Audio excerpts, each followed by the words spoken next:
जय श्री राम। जनक जी से माता सुनैना की बीमारी का समाचार सुनकर राम जी लक्ष्मण जी के साथ जनकपुर आते हैं। सुनैना माता की आत्मीयता और ममता पाकर राम जी का संकोच दूर हो जाता है और वो भावुकता से कह उठते हैं, माता, आज आपने अपने राम को एक नया जीवन दान दे दिया। महाराजा जनक और माता सुनैना से उनका निश्चल वात्सल्य और ममत्व पाकर राम जी के मन का बोझ और संकोच जाता रहता है और उचित समय देखकर उन्होंने फिर अयोध्या वापसी की आज्ञा मांगी। विदा करने से पहले जनक जी उन्हें अपने कुलदेवता के मंदिर ले गए और देव पूजा के बाद बोले, राम, आज मैं तुम्हें जीवन का एक मूल मंत्र देता हूं।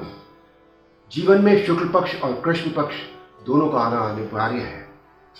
शुक्ल पक्ष की चांदनी सर्वदा नहीं रह सकती, उसी प्रकार कृष्ण पक्ष का अंधेरा सदा नहीं रह सकता। काल का धर्म है बदलना, दिन को रात में और रात को दिन में। यही सोचकर मनुष्य को कभी हताश नहीं होना चाहिए। दुख के अंधेरों में मानव को अपने धर्म और कर्तव्य के प्रकाश से रास्ता बनाना चाहिए। यही पुरुषार्थ है, यही मानव कर्तव्य है और यही मानव आदर्श है। जनक जी का उपदेश और आशीष शिरोधार्य कर राम जी लक्ष्मण जी सहित अयोध्या वापस आ जाते हैं। इतनी विपरीत और दुखद परिस्थितियों में भी रिश्तों में संतुलन बनाए रखना कोई जनक जी और सुनैना माता से सीखे। यही परिस्थिति आज अगर किसी परिवार में बन जाए तो लड़की के माता पिता लड़के वालों का जीना मुश्किल कर देंगे।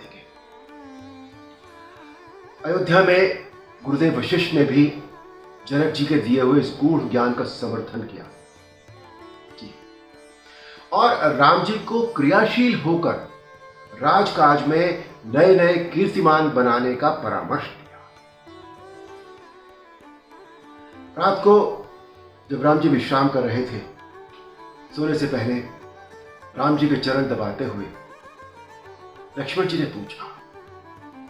क्या पूछा देखिए। भैया, सुमन जी कह रहे थे कि आप भगवान विष्णु का अवतार है और भाभी सीता महालक्ष्मी का अवतार है। आप दोनों भगवान हैं। राम जी कहते हैं, लक्ष्मण, समस्त प्राणी मात्र के अंदर भगवान की ही ज्योति प्रकाशित है। दिव्य दृष्टि से देखोगे तो तुम्हें पता लगेगा कि तुम स्वयं भगवान हो।